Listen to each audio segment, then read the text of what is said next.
Today marks the end of my time to be the speaker chair.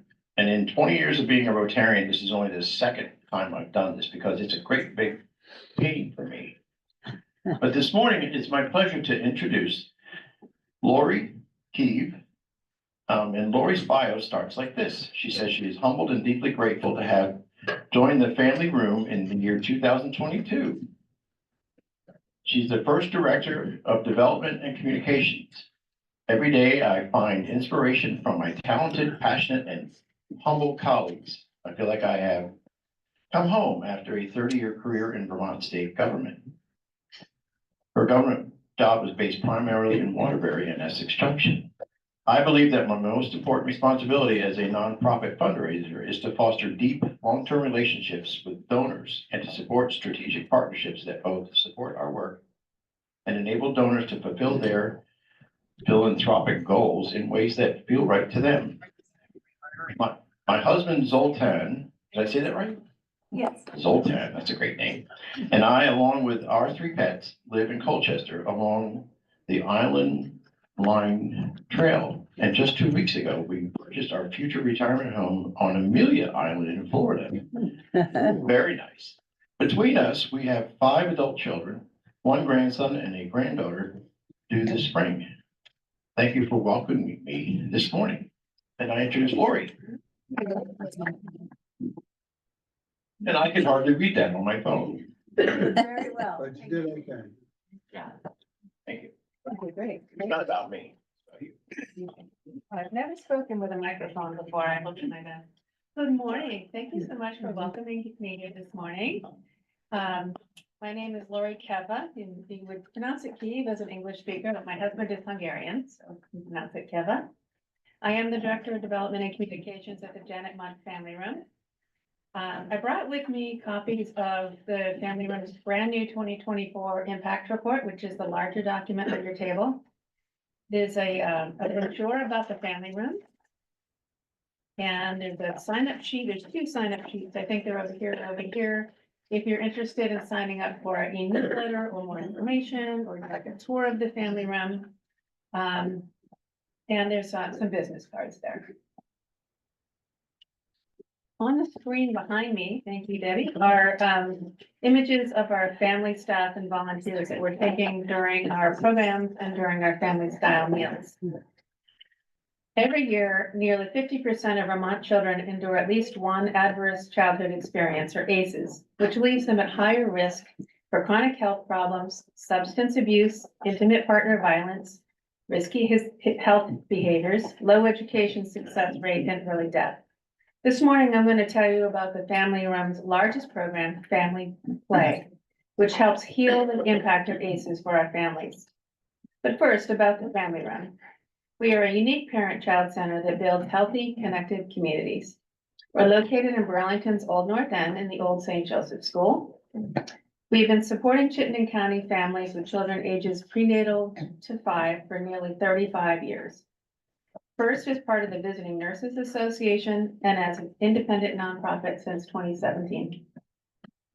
All of our programs are free and low barrier. Here are some fun facts. The Family Room serves over 1,600 individuals annually who live in 18 cities and towns in the greater Burlington area. Our families speak 40 different languages and come from 63 countries of origin. Over half of our families are at or below the federal poverty level, are new Americans, immigrants or refugees, or identify as BIPOC. Many of our families have experienced multiple adverse childhood experiences. Each year, we give away over 23,000 pounds of food, thousands of diapers through our pantry, and serve over 12,000 meals to families during our programs. As one family room parent told us, it wasn't until I visited the family room that I felt truly welcomed, that I belonged in my new community.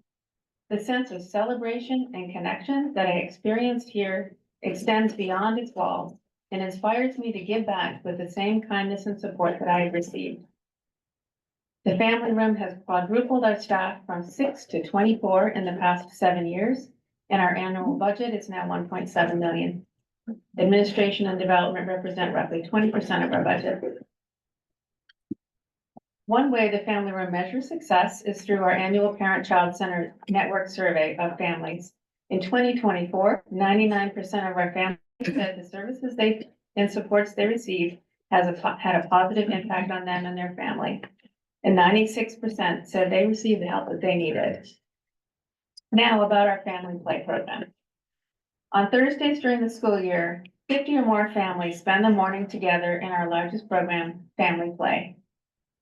Designed to be as low barrier and empowering as possible, it is offered as a free drop-in program year-round.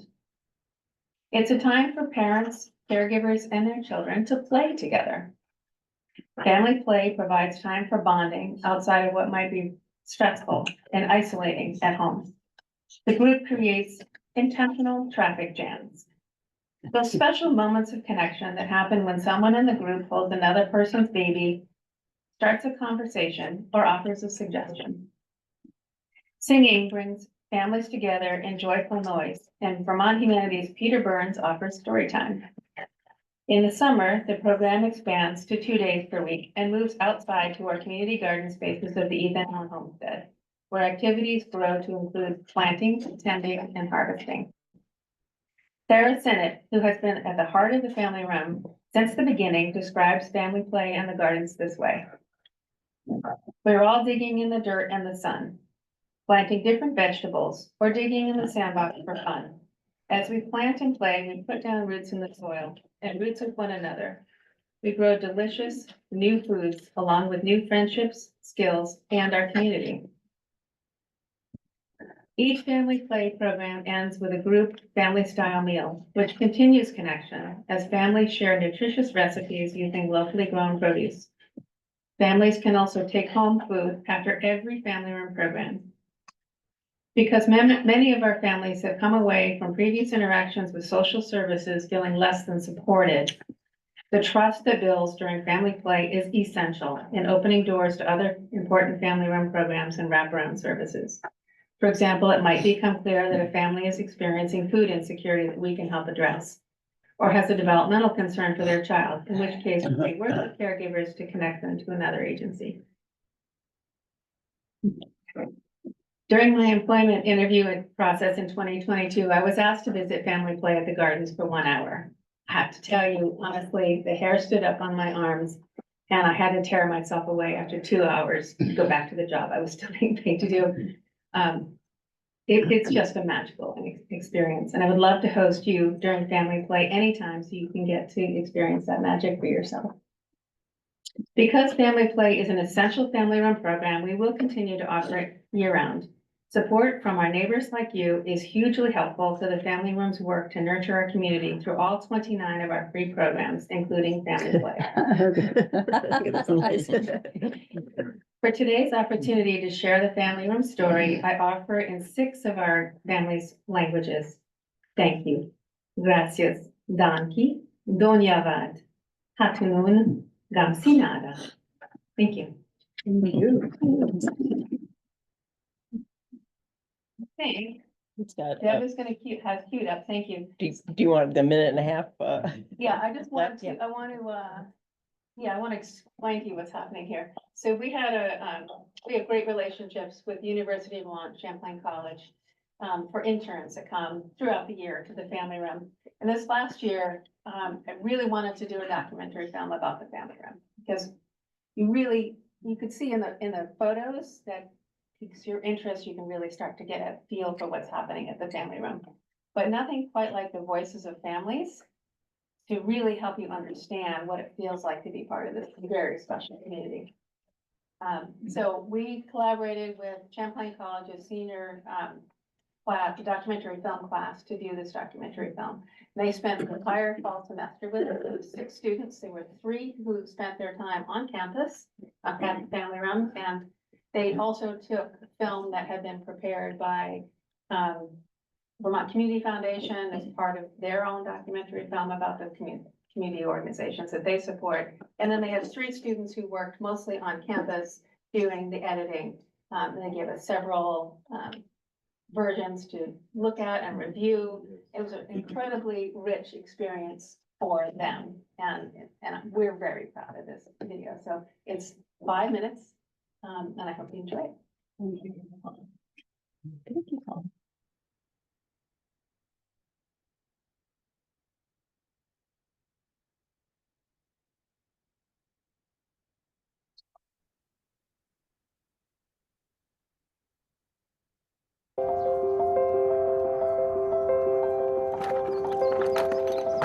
You know, community is like the foundation of, I think, the work that we do, of bringing people together.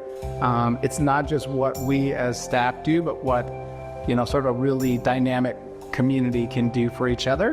What the family room offers is very different from any other programming. Not any programs that I'm readily, knowing that start right away with a mom and a new baby, which again is part of the strength of the family room. Usually family room is like a family to me. When you don't have any family, because I don't have my real family here, just only me and my husband.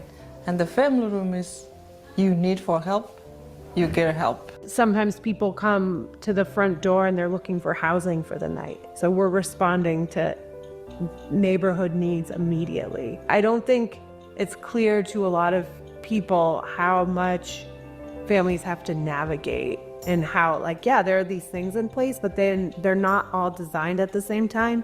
They don't always fit together appropriately. And I feel like that's where the family room we try to come in and fill those gaps or help make things kind of work together for families.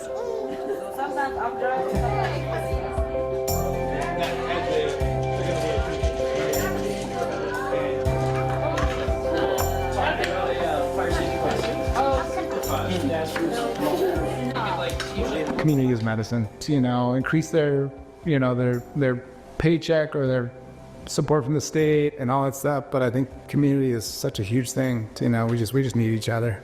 Especially in raising kids. It was also out of family's desire to have someplace else to go, connect and get some support with being a parent, and get ideas and make connections. So, a real understanding of the importance of supporting parents to grow healthy families and healthy children. We believe that the programs offered here are very valuable in building families. Part of the family, like I said, this is my home.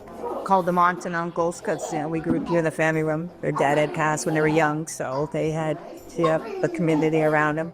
I really want to take my passion to support dads, and not just support dads dads are not valued enough. It's really, how do I help dad be a bigger part of the family? We're trying to support fathers in seeing the importance of their role, even though it may be diminished or they feel diminished personally. To see the worth, to see that a lot of the societal ills come from father's presence or lack of presence in the home, or lack of presence in their children's lives. I am learning English, how to speak, how to writing, how to listening. I would say family room is everything. I didn't speak English. I speak only a little bit, but not much. I learned most of English in family room. We've hired Spanish-speaking people. We've hired people from different parts of Africa who speak different African languages, and then the dialects within those languages. There's a lot of training, a lot of workshops. It's really internal and it's person to person. Because we're diverse and because we get along, it's just something that comes natural to a lot of us to kind of check in. They want to talk to you each time, and they are very helpful to me. So most times we ask them about some information we know nothing about, so they are always willing to help. And that's what I like about them, trying to find out, even if they don't know, they say, okay, I'll get back to you after gathering some information about what I'm asking them about.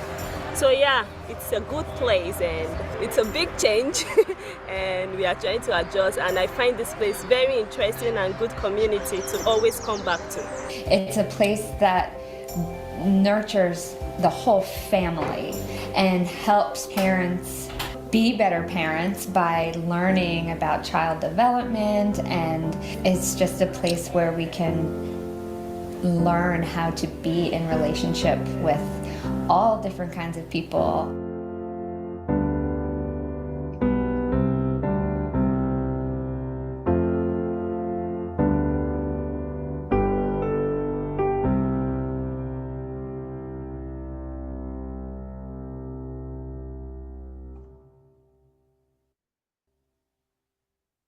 Nice job with that.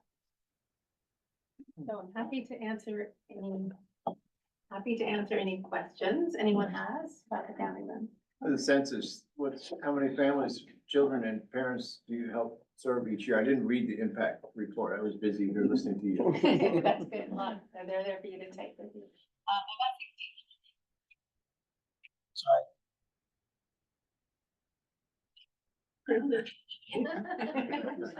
Peter Burns, that's actually Damon's daughter, the father guy that's. Yeah, about 1,600 people per year. Additional per year. I was wondering about your funding. Is it government funded or is it private or? Yeah, thank you. About a third of our funding is individual donations, family foundations, and about a little more than half is government funding of one sort or another. Not a lot of federal funding, fortunately. We do have our brand new community orientation program is federally funded, and our new Dulce program is federally funded. So those positions we are concerned about. The federal funding for the community orientation project ends in December 2025. And we had hoped for continued funding. What that position does, in the last 2.5, 3 years, we've seen an incredible influx in mostly Spanish-speaking migrant families coming to Vermont. We've had families who literally showed up on our doorstep at 5 o'clock on Friday afternoon, a taxi driver having driven them up from Burlington, saying that Burlington's a sanctuary city, the family room will help you.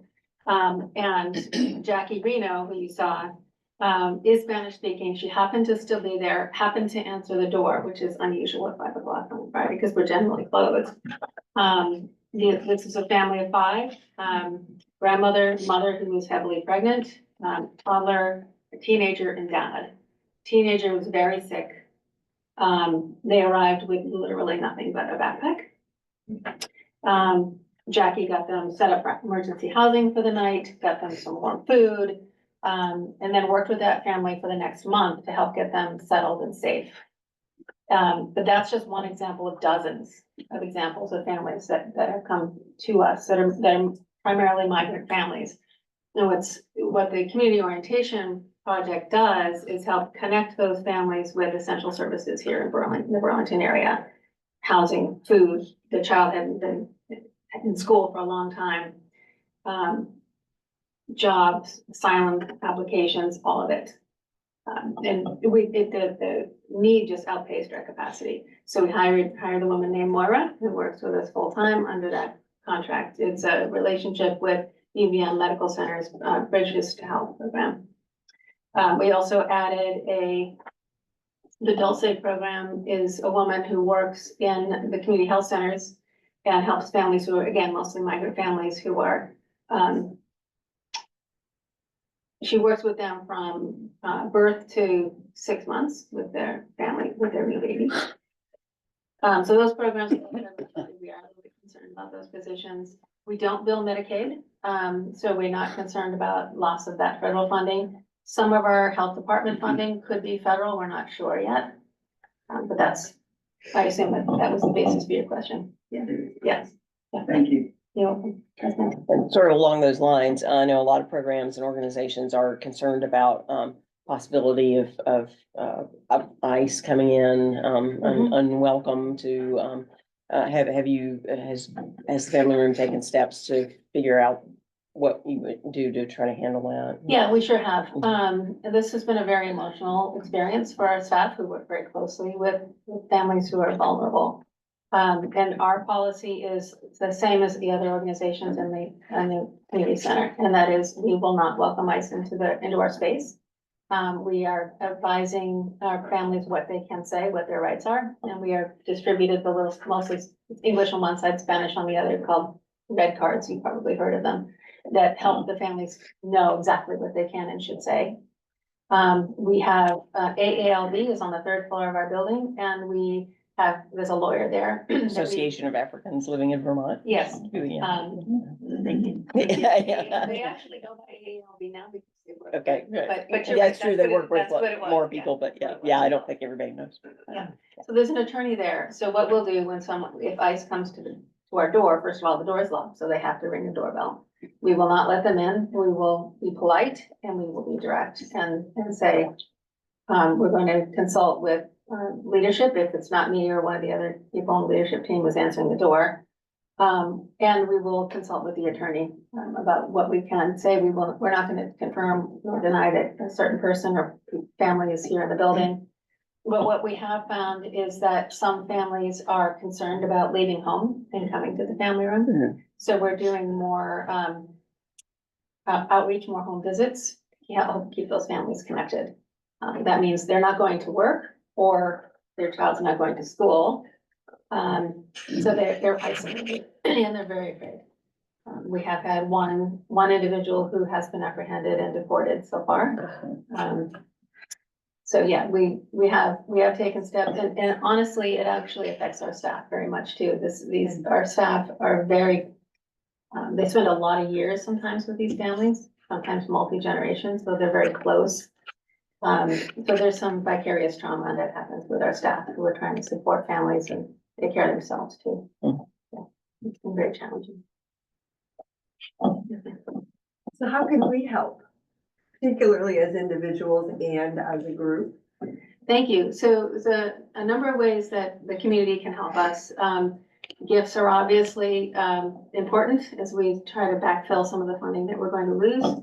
We're trying to hire more staff to support the increase in vulnerable families that we're serving. So that's very important. Continue to stay informed on issues that affect our families in Chittenden counties, especially these vulnerable migrant families.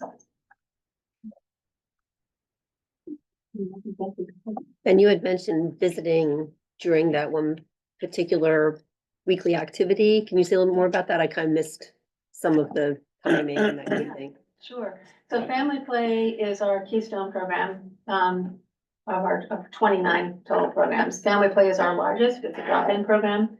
Happens every Thursday year-round in the morning, 9 to 12.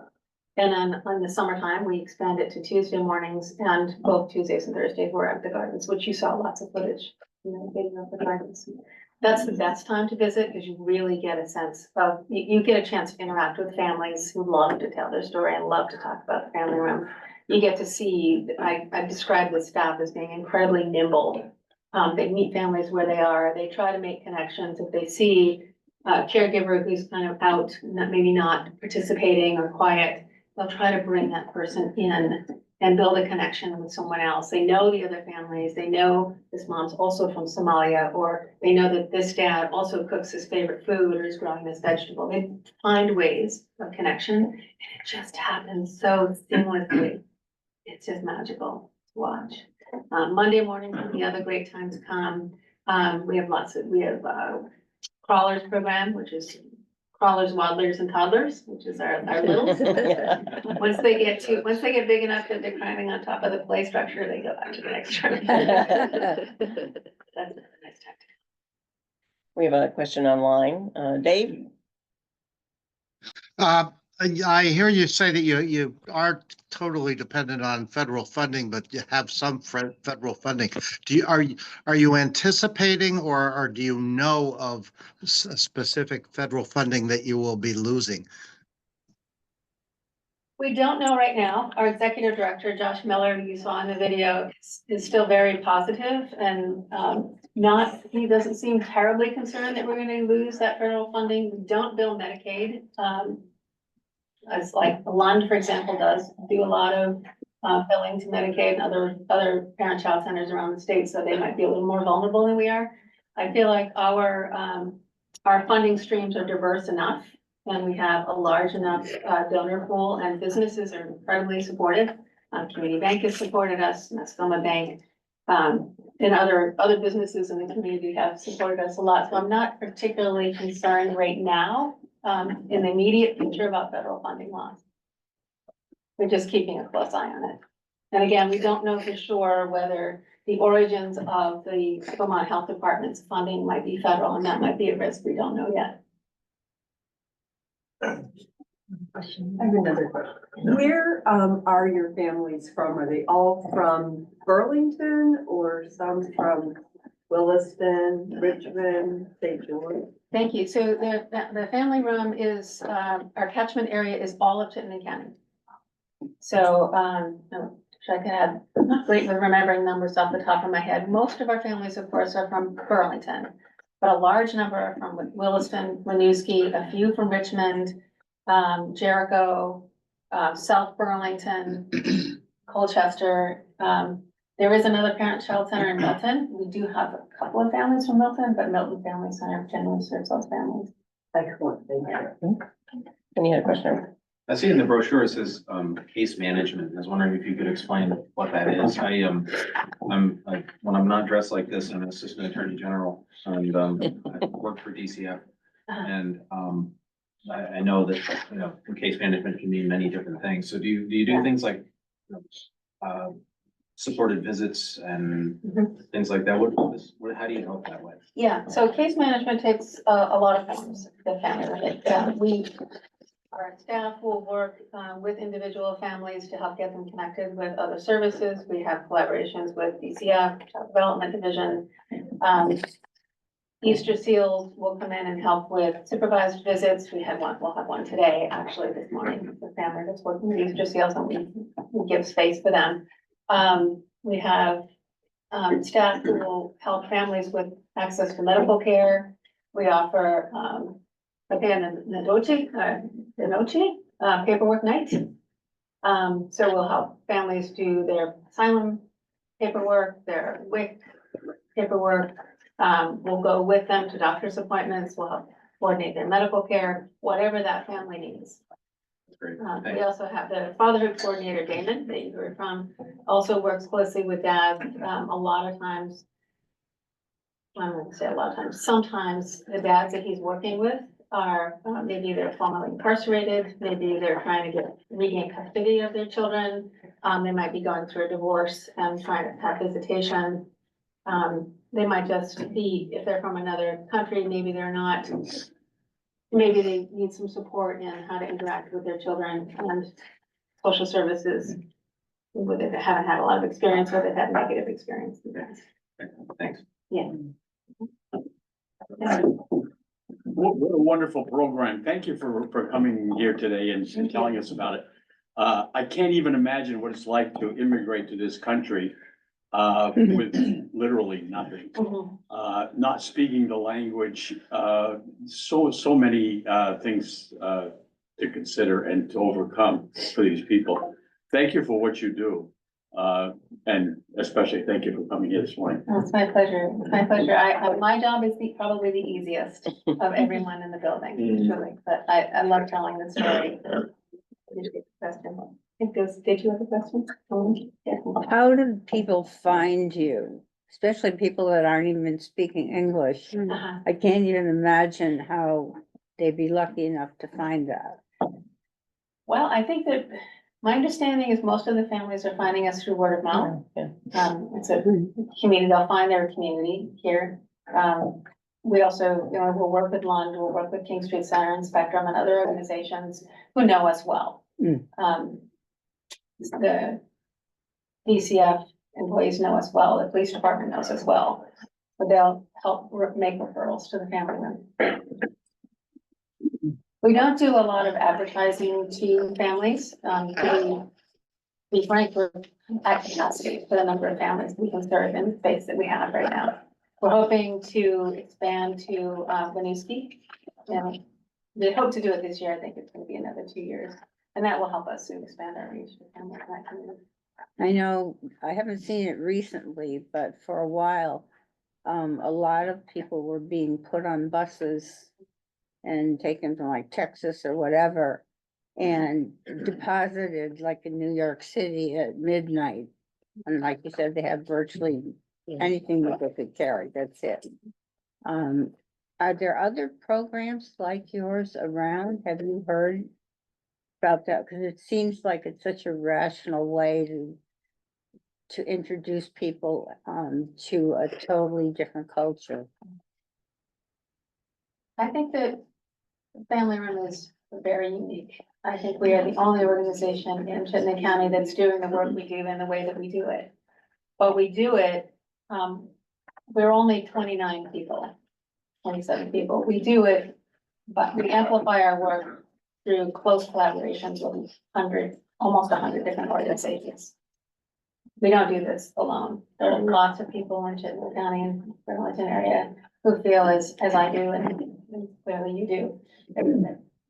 These are human beings, and we have a responsibility to take care of them and empower them to take care of themselves. Seems like you have the United Nations at times. You know, one of the reasons I took this, I spent 30 years in Vermont state government.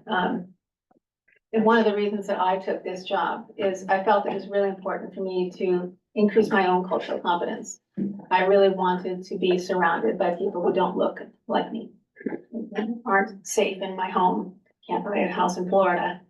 You know, I have adult children who are all educated and comfortable. I needed to push myself to be outside of that comfort zone. And it's been the richest, most rewarding experience of my life. I wouldn't change a thing. It's really beautiful. Thank so you. much. Marty, Thank did you- you.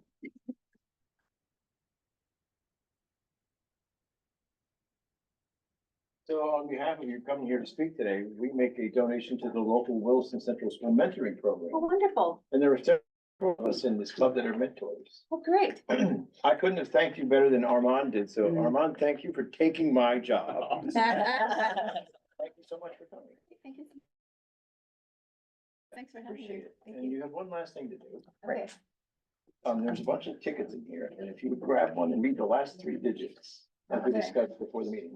Somebody's gonna win something. Somebody, yes, just one person. 348. Would you say it again? 348. I got 341. Check mine. Oh, no.